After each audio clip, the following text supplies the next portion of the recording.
عذاب دیکھیں. عذاب کا مطلب صرف یہ نہیں ہوتا کہ پوری دنیا پر ایک ساتھ عذاب آ جائے. یہ تو حضور علیہ الصلوۃ والسلام کی دعاؤں کی برکت ہے کہ اس امت کو ایک ساتھ اللہ تعالیٰ نے تباہی میں عذاب میں مبتلا نہیں فرمانا، لیکن اللہ تعالیٰ اپنی نشانیاں دکھا رہے ہیں. زلزلوں کا آنا، یہ لینڈ سلائیڈنگ، یہ بارش کا حد سے زیادہ ہونا اور کئی مقامات پر قحط سالی کا ہونا ہے بھائی. اور پھر یہ جو ہے کہ کہتے ہیں جنگلات میں آگ کا لگ جانا، ابھی کچھ عرصے پہلے یہ چل رہا تھا. یہ آگ، یہ ہوا، یہ پانی، یہ سب اللہ کی فوج ہے، اللہ کا لشکر ہے. اللہ جب چاہے اپنی فوج اور اپنے لشکر کو اپنے بندوں پر متحرک فرما دیتے ہیں، چڑھا دیتے ہیں. کبھی ہوا کو حکم دیتے ہیں، کبھی بارش کو حکم دیتے پر متحرک فرما دیتے ہیں، چڑھا دیتے ہیں.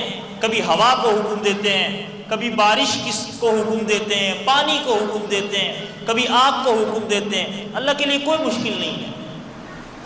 قُلْ هُوَ الْقَادِرُ عَلَىٰ أَن يَبْعَثَ عَلَيْكُمْ، اے نبی ان کو بتائیے هُوَ الْقَادِرُ، وہ اللہ قادر ہے، عَلَىٰ أَن يَبْعَثَ عَلَيْكُمْ، اس بات پر قادر ہے کہ ان پر بھیج دے، عَذَابًا مِّن فَوْقِكُمْ، ان کے اوپر سے عذاب، وَمِن تَحْتِ أَرْجُلِكُمْ، اور ان کے نیچے سے عذاب.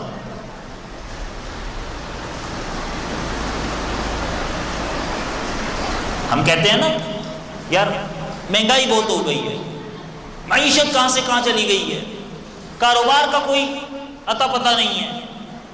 یہ اللہ کا عذاب ہے. نبی دو عالم صلی اللہ تعالی علیہ وآلہ وسلم کی ایک حدیث مبارکہ ہے جس کا مفہوم ہے، فرمایا کہ جب بدکاری عام ہونے لگے، زنا عام ہونے لگے، سود عام ہونے لگے، تین چیزوں کا تذکرہ فرمایا اس حدیث میں. ویسے تو بے شمار چیزیں ہیں.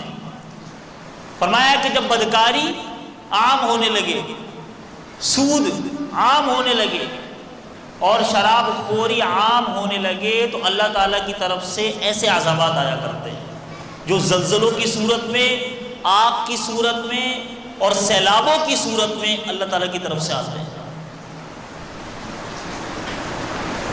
آج ہم اپنے معاشرے میں دیکھ لیں کہ کون سا گناہ ہے جو ہم سے سرزد نہیں ہو رہا، یا مسلمان اس گناہ کو نہیں کر رہے.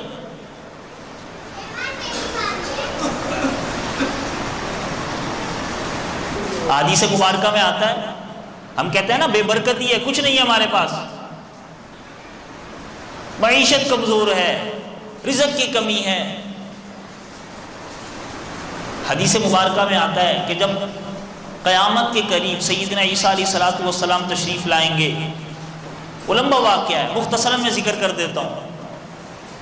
اور پھر اس کے بعد سارے معاملات طے پا جانے کے بعد جب جہاد کی برکت سے، یہ اللہ کا حکم ہے جس کو ہم نے چھوڑ دیا، جب جہاد کی برکت سے دین اسلام کا مکمل طور پر نفاذ ہو جائے گا. اب جب دین اسلام کا نفاذ ہو گیا تو اللہ کی طرف سے برکت اور رحمت ایسے نازل ہوگی کہ حدیث میں آتا ہے کہ ایک انار جو ہے وہ پورے خاندان والوں کے لیے کافی ہوگا. اتنی برکت ہوگی، اتنی برکت ہوگی.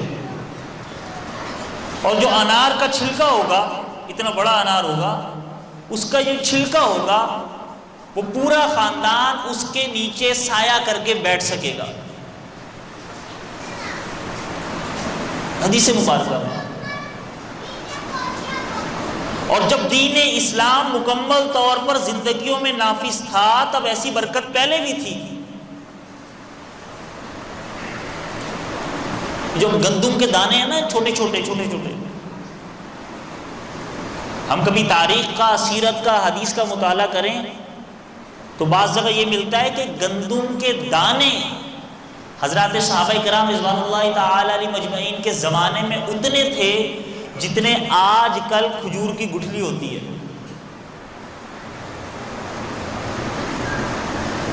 امام ابو یوسف رحمۃ اللہ علیہ فرماتے ہیں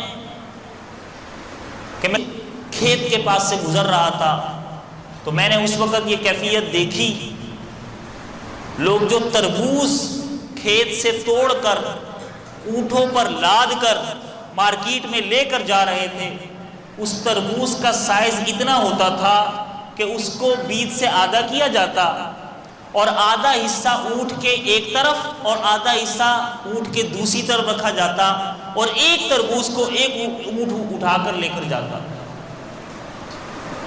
یہ برکت تھی۔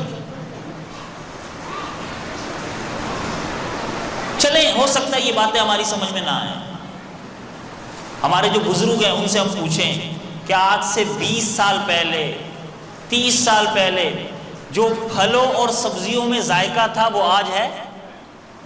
نہیں ہے۔ آج سے 20-30 سال پہلے